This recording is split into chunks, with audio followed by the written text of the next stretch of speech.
This week's episode of The Republic is brought to you by Audible. For a free 30-day trial and to receive a free audiobook, just head on over to audible.com/gamebreaker. Gamebreaker TV.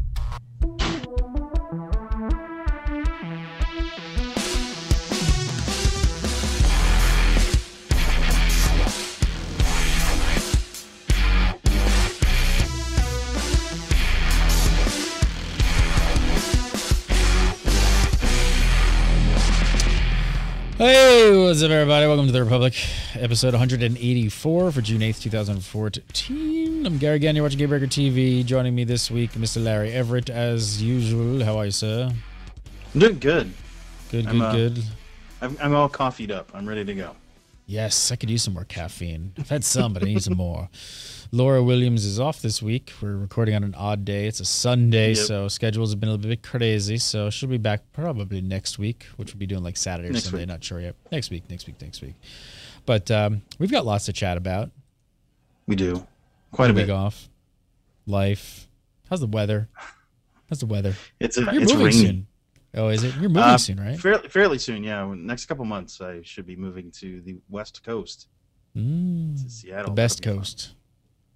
That's right. The West Coast is the best coast. All right, let's talk about some games. First up, this is a Star Wars show, but I think we do need to take a few minutes and kind of talk about another sci-fi. And the reason I want to talk about it, I want to bring it up to you because I know you're playing WildStar, and we don't get that many sci-fi MMOs in general. Like it's not, there's much more fantasy than there is sci-fi. So right, there definitely is a trend towards sci-fi right now, which is really good. I'm excited about that. That's one of the things that I talk about on Hyperspace Beacon a lot is sci-fi MMOs in general, and I'm glad to see that WildStar is helping perpetuate that. So what do you think, as far as for viewers who watch the show who are Star Wars fans, SWTOR fans in particular? I mean, what do you think? Do you think WildStar has a lot to offer those the SWTOR fan base, that they should take a look at it? A SWTOR fan base. Well, yeah, I do think it does. I think it has. It's a really good game. As far as end game is concerned, definitely. I think the game mechanics of it are obviously, I mean, on the other end of this spectrum as SWTOR is, because SWTOR follows more of the WoW tendency of click on this and have a billion buttons that you have to hit, and that's kind of what SWTOR follows, whereas WildStar it's all AoE, quite frankly, even though some are more AoE than others. But I think that if you're looking for a good sci-fi MMO game, that WildStar definitely has a lot to offer there. If you're looking for a good Star Wars or sci-fi story, you're going to want to lean towards Tor. Tor has more of that as far as that's concerned. I mean, that's the thing is, I mean, Tor is, we've talked about on the show forever, is that the main selling point for all of us, I think, seems to be the class storyline quests, which definitely we're not really getting anymore, and there's no more of those coming. So, I mean, there's obviously, you're playing Tor because it's Star Wars, right? And obviously WildStar is not that. But, the past, I'd say, like 6 to 12 months, I think Tor has been really shaping up, and they've been doing a lot of really cool things and making a lot of content that the fan base has really enjoyed. But at the same time, it doesn't seem to, do you think it offers the amount of content? Because I got to say, I think WildStar is probably one of the most feature-rich launches of an MMO I've ever seen, with different things to offer a lot, different types of players when it comes to PvE, PvP, housing, war plots, ship hands. There's raids. There's so much jam-packed in this game. Right. Not to say that Tor didn't have a lot of that stuff, but it feels to me as if WildStar may have a little bit of a leg up here as far as like a fully fleshed out, complete, cohesive MMO. I agree that the launch of WildStar was phenomenal. I mean, especially with what you're talking about as far as the different kinds of features that are available and the I guess the scale of it as well is, and I don't just mean in the number of people that are concerned, but in the amount of whatever it happens to be, the amount of dungeons there are, the amount of raids there are at launch. I mean, for goodness sake, there's housing right from launch, and that's a huge thing for MMOs. The one thing that I have a little bit of an issue with, as far as the amount of things that are available with WildStar, is it kind of takes a bit longer than I'd want to get into that kind of stuff. There's a little bit of a leveling curve that, I want to get right in and I want to start making my house. I don't want to, this whole leveling thing is kind of annoying to me, or I want to get right into raiding, and so that bit of a curve is a little bit annoying.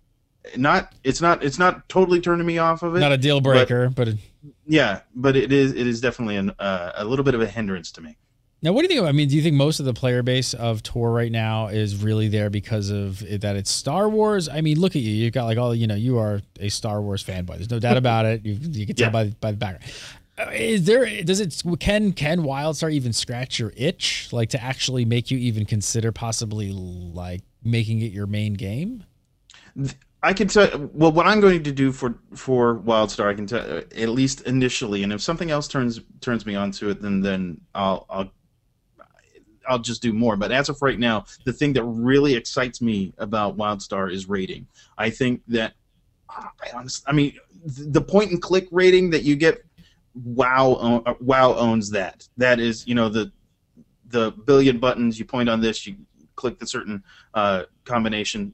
WoW owns that. But WildStar has a totally different kind of rating system. It looks really amazing. It looks, I mean, just it looks like a puzzle on top of being, like a physical kind of puzzle that you have to jump through and whatever, and on top of that you have to kill the boss at the same time. And that kind of cooperation within a group, that sounds amazing, and that's why I'm playing WildStar. That's the main reason why I'm playing WildStar. And the opposite is the rating is also the reason why I'm playing TOR. It's two different styles of rating, and I like both of them. And so I don't think that WildStar will necessarily completely pull me away from TOR, because I do like the end game that TOR has, but it is definitely a pull in general. It's going to pull my time. I mean, this isn't scientific in any way, shape, or form, obviously, but are you finding that within your group of TOR fans, guild players like that, are you finding or seeing any of the hardcore raiders or PvPers heading over to WildStar? Do you see that happening? I think we have in our guild one person that isn't doing both, that is just sticking with TOR. Really? Yeah. That much crossover. Wow, I was not going to expect that. I thought you were going to say like, no, we're not seeing that many people. Because I really thought the attraction of, it because it's Star Wars. Like I thought that alone would stop a lot of the hardcore SWTOR fan base from even thinking about trying something else. There's definitely role players and whatnot that are absolutely sticking with TOR, and they're going to stay there. Yes, there is a faction of them that are staying, because WildStar doesn't exactly offer, although there are some things that it offers for role players, mind you, that over TOR. But as far as the story is concerned, as far as the immersive universe is concerned, TOR has it. But as far as my raid group, that is 16 or so people, and they're all going except for one guy. There's one guy that is not going over to WildStar. That's interesting. Yeah. That's really interesting. That completely is blowing my mind right now, because that is not at all the response I anticipated to get. I anticipated you to come back and say, no, it's not Star Wars. Like, right. Like I said, there is a group that is like that. No, it's not Star Wars. I'm totally not playing that game. Yeah. But so what's different then? So what's different than about WildStar that's actually making the community like actually be a bit more open to it? Is the fact that it has the twinge of sci-fi, because it is being heralded as a sci-fi MMO, but at the same time, let's be honest, it's this hybrid of fantasy and sci-fi. When you're out in the world, there's a very much a fantasy element to how the world feels with this layer of sci-fi. So is that it alone? Was that enough to actually give players like I don't necessarily know that by itself, because I'll be perfectly honest, and I'm speaking for myself only. I can't really speak for any of the rest of the people, but the game itself is not immersive to me. I mean, sorry, the story itself is not really immersive to me for WildStar. I'm completely out of it. It's totally, the fourth wall is, yeah, the fourth wall is gone. There's no fourth wall as far as WildStar is concerned. The thing that interests me, because I'm not just a role player. I'm not just somebody that's interested in the story, although I am still interested in that. It's the game mechanics and the way the game plays and the way the group coordination works.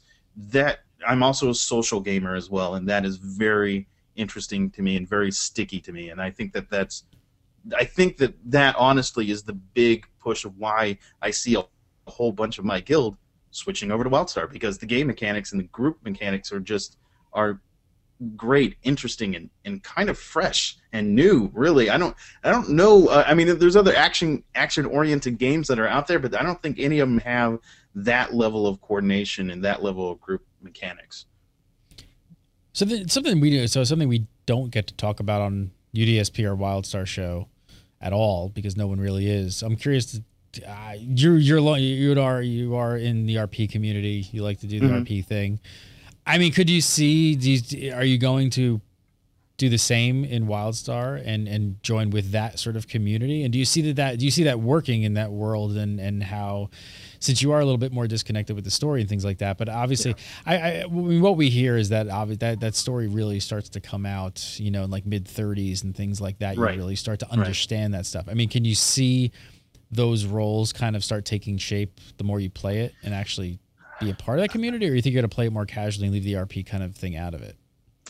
I'm going to, for me personally, like I said, I'm going to stick with just like the game side of it, just because it's that the game world itself isn't adhesive for me. I mean, I know some people would obviously disagree, but this is, I don't find it very adhesive. I feel that the core of it just doesn't coordinate with each other. It's almost like watching a cartoon, not exactly to this extreme, but when Wile E. Coyote cuts a tree branch and the whole tree falls down and the branch stays up. That's kind of what I feel like I'm running into when it comes to WildStar. There's not a lot of there's a lot of shtick.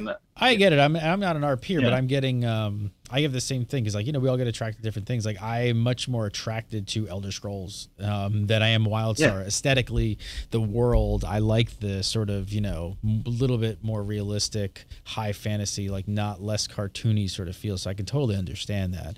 It's gonna be interesting to see how that all plays out. I'm really surprised. I do know that there is a really core group of role players, because that are going over to WildStar, that are doing things within the lore itself and working within those mechanics, and they're a good group of people. And some of the people that I know, I don't think any of my guild are doing it, but I know some people in the roleplay community from Tor that have gone over to WildStar. It's actually interesting to me that you guys actually make almost a choice.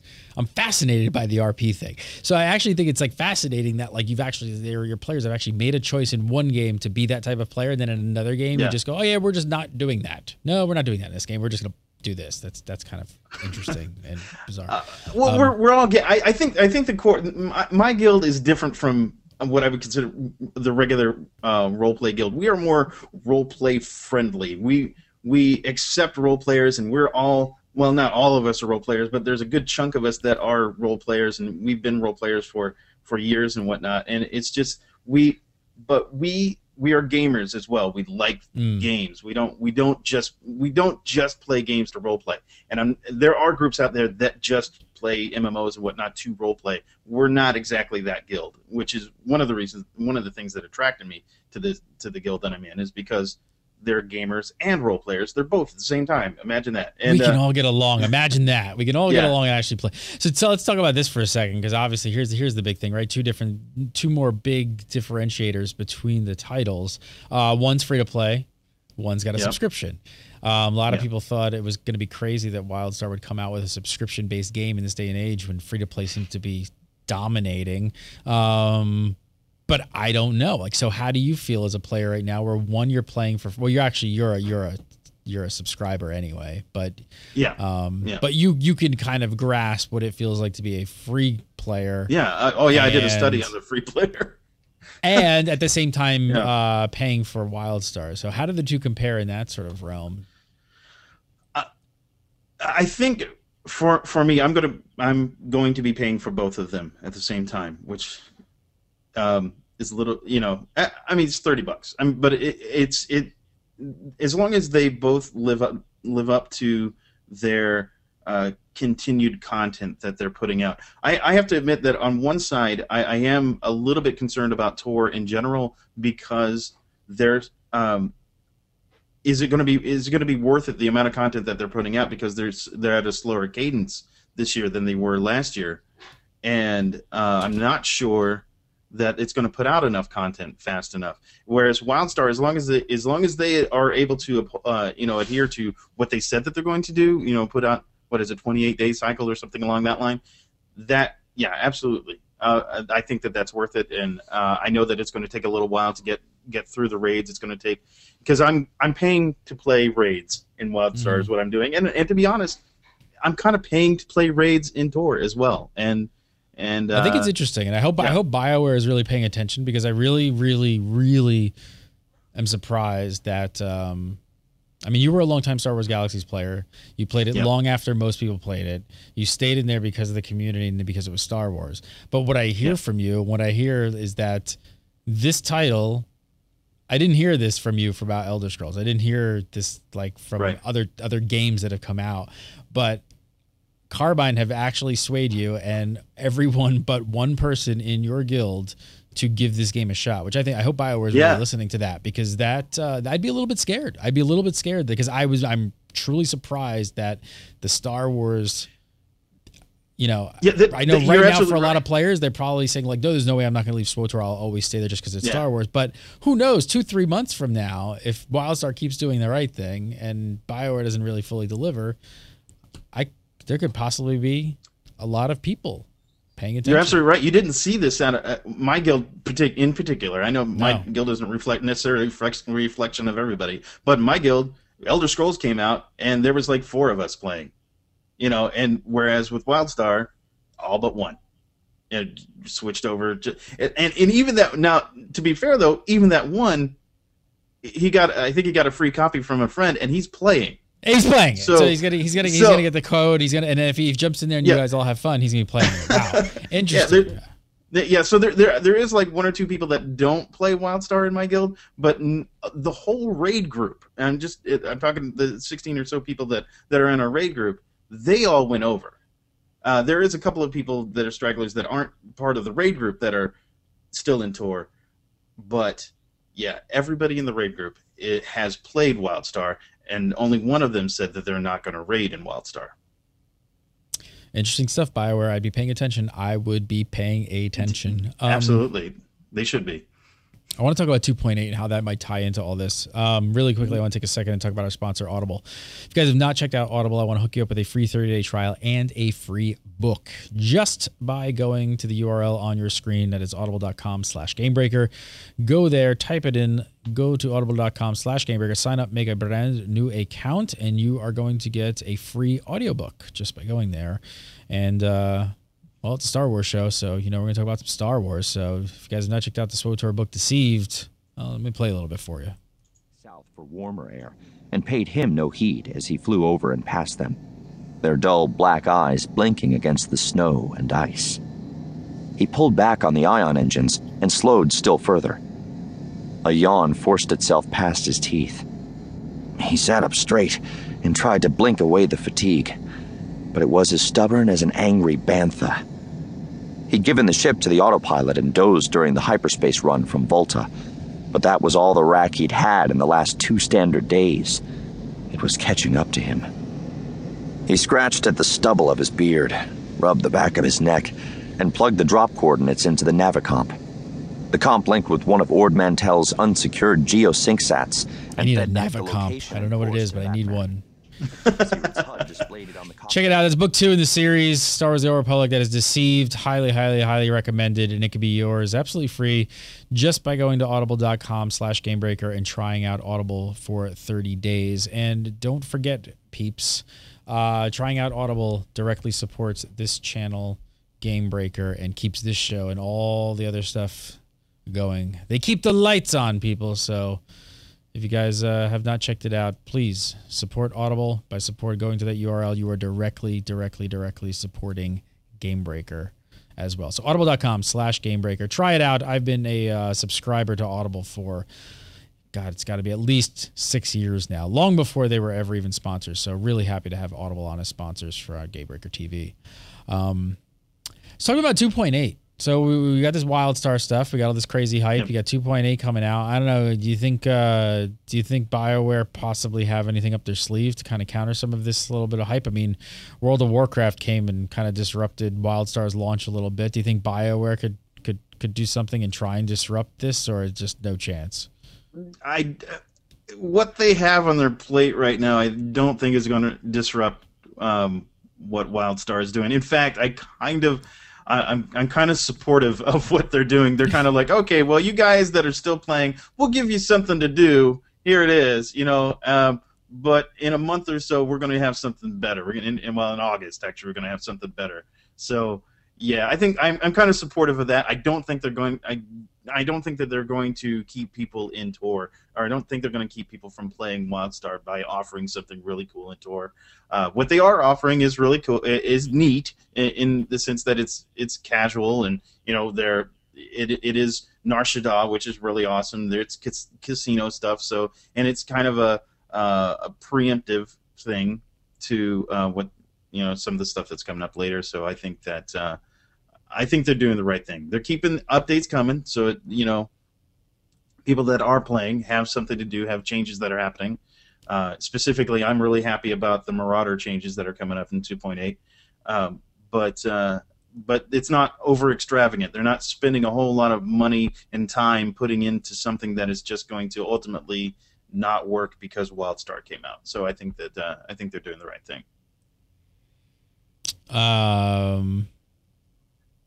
Yeah, I mean, it's gonna be interesting. It's gonna see what else. The 2.8, the big thing, the 2.8 that I'm really intrigued by is the gambling stuff. I think a lot of people are.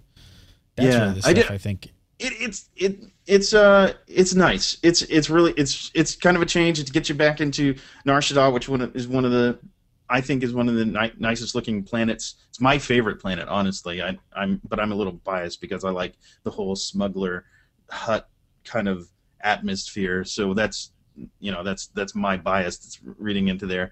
But it's really cool because and you also have a chance to get a Rancor, which is another cool thing that I'm into. So I think they made this update just for me. They're like, Larry, we need you to stick with this game and not talk about. Stop talking about WildStar. That's right. So here, let me give you gambling on Nar Shaddaa and a Rancor.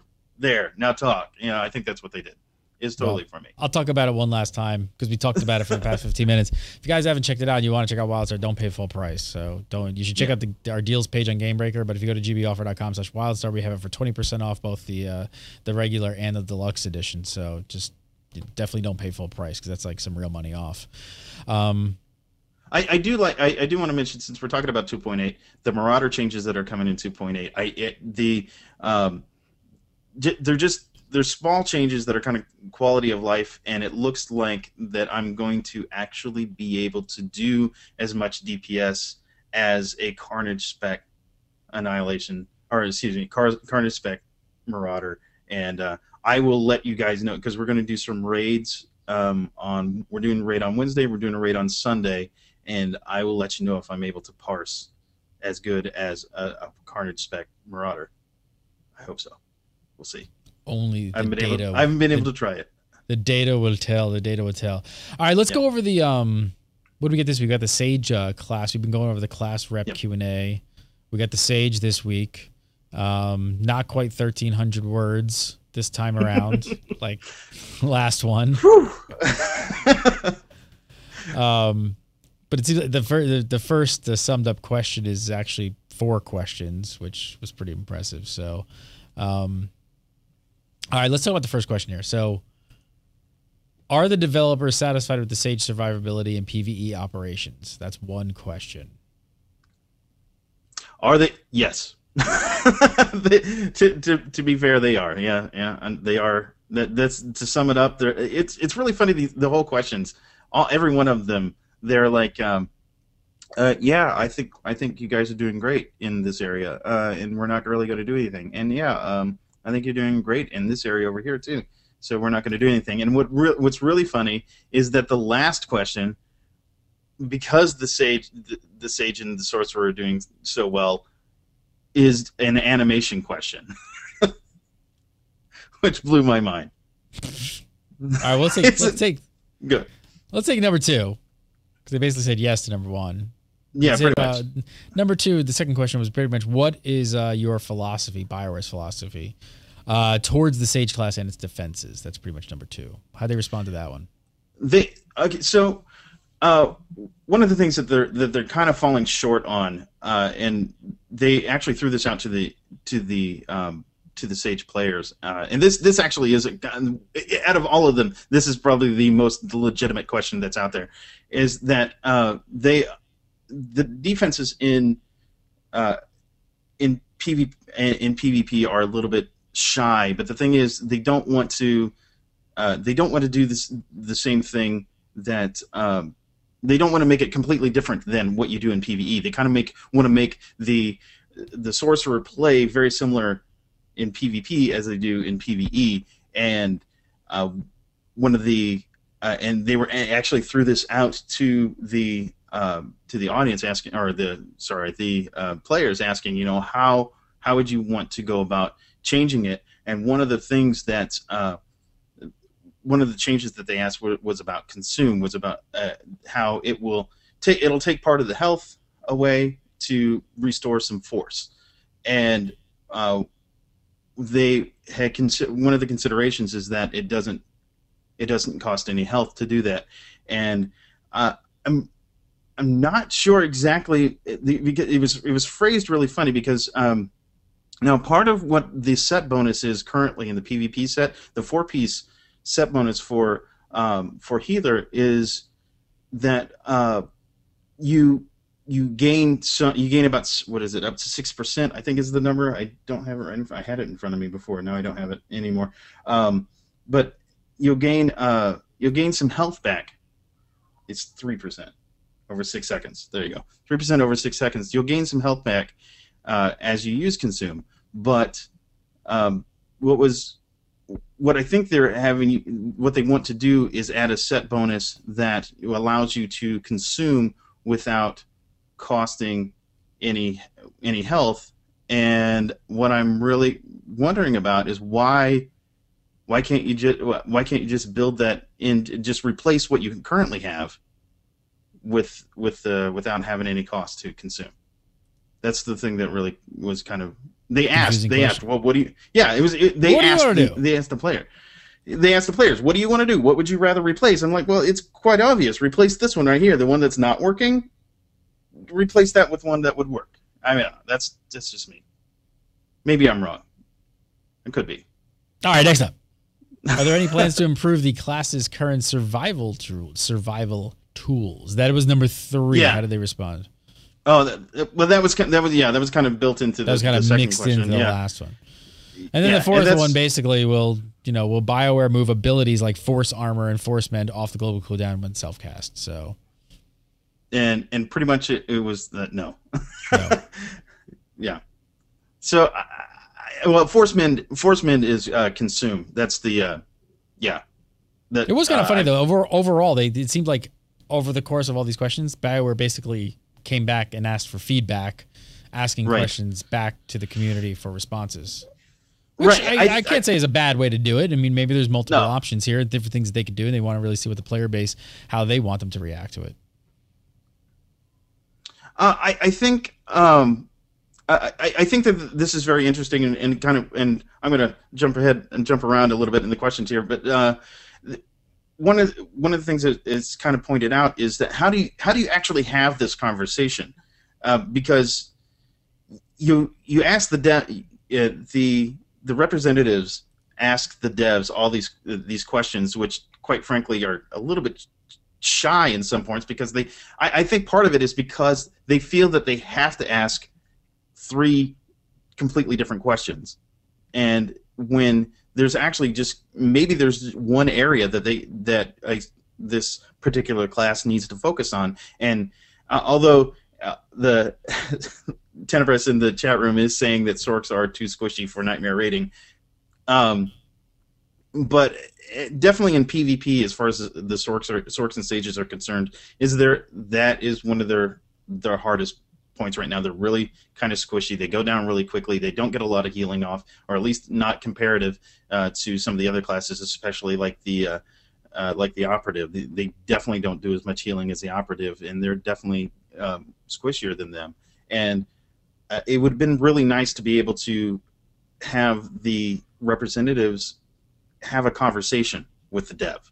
Like, okay, here's the situation, like saying, here's the situation, here's my question. Then the dev says, okay, well, that's really cool, and how would you like to handle it? Here's some of the possibilities that you can. There needs to be a little bit more of a back and forth sort of, it's not just a question and a response situation. There needs to be a little bit more of a collaborative sort of actual conversation that happens. That makes a lot of sense, but how would you do that in the forum? I mean, you wouldn't. I don't know. Gets complicated. I don't know that it does, and I'm not sure that you would necessarily be able to do it in a forum situation. At least not the way that they have it right now. One of the things that has been done in the past, specifically with SOE has done it across a couple of their titles, is that they have this representative system, and then there is a specific forum that just the representatives talk to the devs, or talk to the community manager, who then relays things to the devs, and there's a little bit more conversation happening there, and you can kind of see the growth of this process versus just, here's 3 questions, here's 3 answers, wait a year or 6 months, and you can ask 3 more questions and get 3 more answers. It doesn't seem to be. I don't know how effective it is. I do know that some things have changed in it within these kinds of things, because developers are seeing kinds of questions that are being asked. But does it feel like it actually drives the course that they actually react to and move on, or does it feel a little bit like just some positive PR where, hey, we listened to you guys, see, we listened. I think. I'm not against them having positive PR, because they absolutely need some positive PR when they can get it. But I think that to actually get some constructive work done, that it needs to be more conversational, and it needs to and the devs need to be able to come back with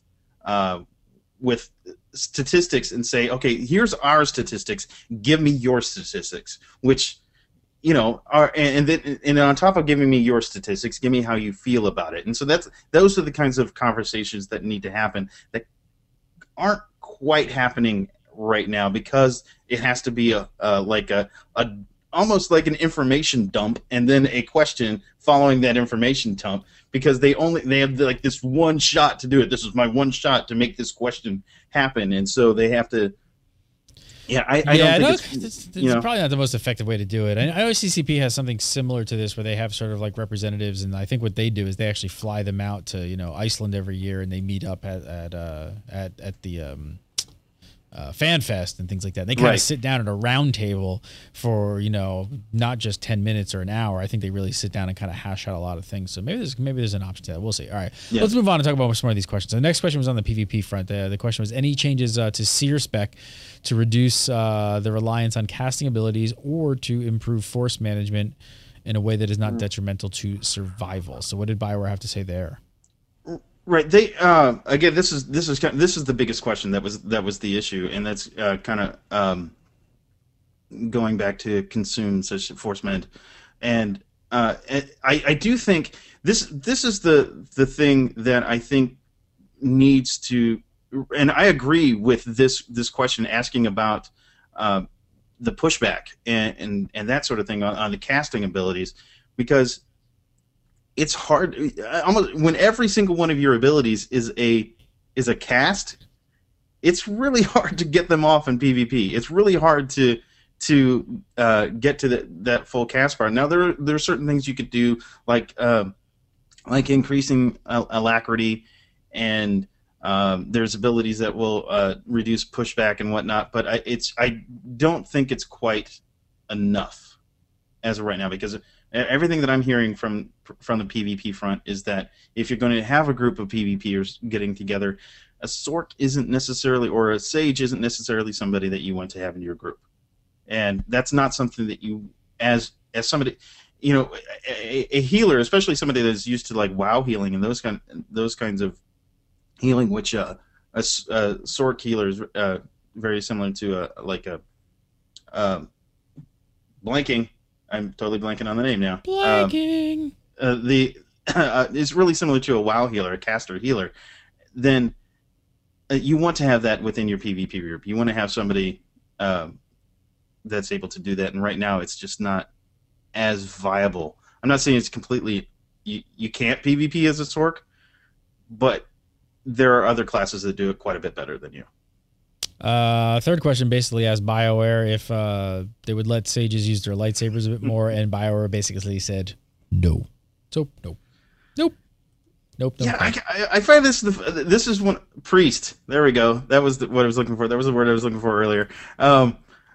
But yeah, I think that this is one of those questions that's like, oh well, the class is doing so well in these other areas that we really, I think they need to focus on those areas, but they felt like they have to ask another question. And what do they ask? They ask about animations because, well, or using a lightsaber, which is, yeah, I do like their answer. I did like BioWare's response to it though, which was like, okay, so yeah, when we were building these classes, we kind of kept the Emperor and Yoda in mind, but that wasn't exactly what we were going for. We really wanted somebody that used the Force and only used the Force as their main attack and defense abilities, which is what they built, and the lightsaber is just kind of there to show that, yeah, I'm a Jedi, or yeah, I'm a Sith. And what did you think of?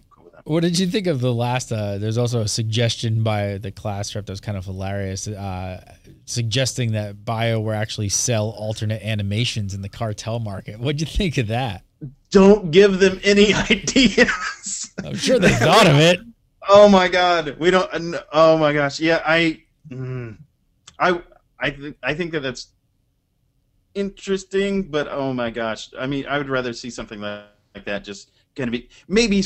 Let's say they sell. There's multiple different ways that they could get different animations. I think that would be interesting, but I don't think cartel market alone should be the only way to get it. It's just me. I think it'd be cool, but as what we always think. All right, I'm gonna wrap up this week. I gotta pull this up though and show everybody. And Laura's not here because I think she would just like squeal if she got to see this. Pink lightsaber crystal coming in the next patch. Yes, she is. She is really looking. She wants that so bad. I'm shocked. I'm shocked. Love it, Laura. All right, so what do we got going on here? So we got new. So we got some new cool mounts. You got a new speeder. It looks pretty cool. Kind of old retro 50s. Yeah. What is this? What is this bird?